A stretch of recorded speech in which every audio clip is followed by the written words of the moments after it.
So at this part, the floor is going to start splitting apart over here, and we're going to have to jump to this side. And we're going to ride back into these little hallways back here. And there's supposed to be a collectible right here that I've obviously already collected, because it's not there, and it's just a Autobot symbol you can shoot, and there's several of them throughout the game. I'm not exactly sure the total amount on the Decepticon campaign, but then in the Autobot campaign there are Decepticon symbols you can shoot. So it's pretty basic collectibles. They are actually kind of hard to find though, so you'll probably have to play through the game several times before you find them all. So they're well placed, they're just not all that special unless you want the achievements. But I went ahead and picked up the EMP shotgun so I can show that off a little bit, because it is one of my more favorite weapons in the game, despite the fact how I rarely use it in the campaign. It's more of a multiplayer favorite of mine. But there's some auto turrets down there you want to take out before you get down onto these catwalks. Of course, your other AI guys are going in there guns blazing with no regard for the turrets already being active.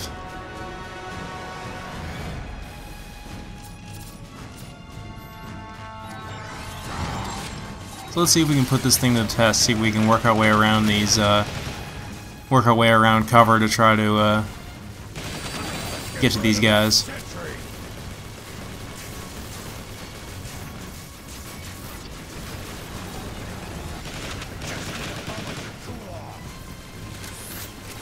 Might be a few more turrets in this room. Stop him! I need more time to initiate the sequence. We cannot let Starscream succeed. Do you hear me? I won't. Unlike Vanquish, the previous third-person shooter I did a walkthrough for, this game does not have a cover system. I'm assuming that if you're watching this and you thought it had a cover system, I would have used it by now. So, but there we go. There's a fair demonstration of how the EMP shotgun works. It's just only holds 2 shots. That's the only downside to it, but it's really powerful, and you can pretty much kill any enemy with 2 shots of that. Even a brute, if you can get both of those shots on his backpack, that's enough to take him down.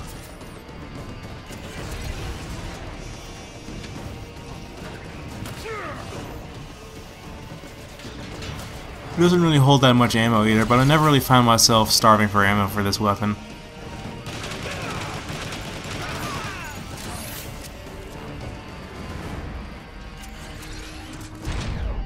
Mainly because you probably can't use it on every enemy you see.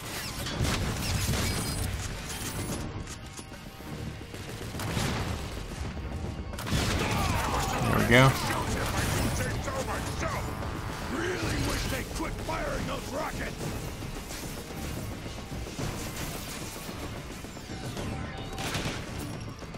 Carefully work our way into this room where we got some more turrets.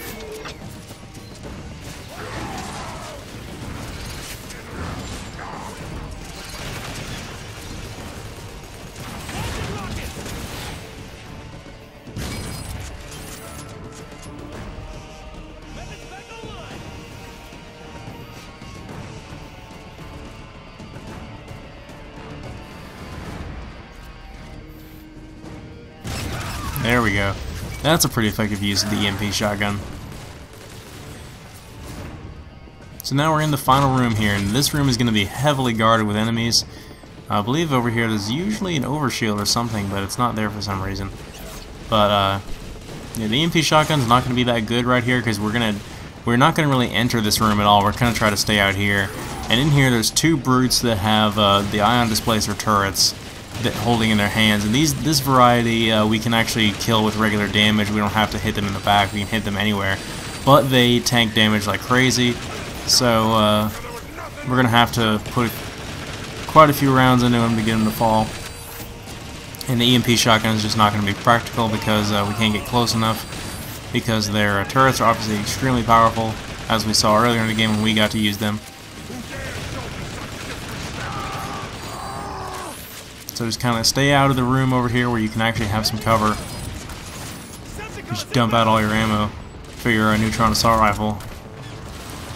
And then I'm going to go in there and see if I can pick up one of those guy's turrets that he dropped. If you can pick up the turret that the first guy dropped and use that to kill the second guy, that would also be a good way to go, but we are going to use a lot of the ammo in that thing on him. And we are going to need it later, so maybe use it to kill him and then pick up with the other guy's one or something. I don't know. I managed to use my EMP shotgun. Used a lot more ammo than it would have if I was closer, but we got his. We picked up his turret nonetheless. And there's some auto turrets on the side of the machine here that we're trying to destroy. This is why we don't want to get in that room, because there's going to be scouts coming from all different angles of the room. We don't want to have to fight them all at once without any kind of cover, so we're just kind of staying back here and letting Megatron and Barricade just kind of get their attention so we can mow them down with the turret. Waiting for our objective to appear.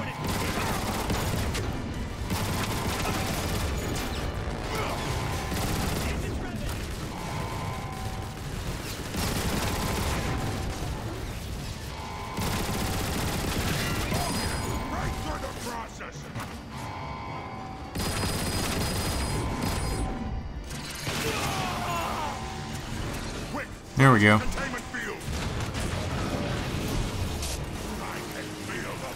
After skipping that cutscene, we learned that Megatron can control the Dark Energon after all. So now the Decepticons have the ability to activate certain key events that have to do with the Dark Energon, like right here. I think it's only when you're playing as Megatron though, so if you're not playing as Megatron, he'll just go ahead and do it anyway. Like right here, if you were playing as Megatron, you'd have to push a button to do that. Wow. I'd say that was pretty effective. These guys barely have a leg to stand on. Now let's see how Starscream fares against it now.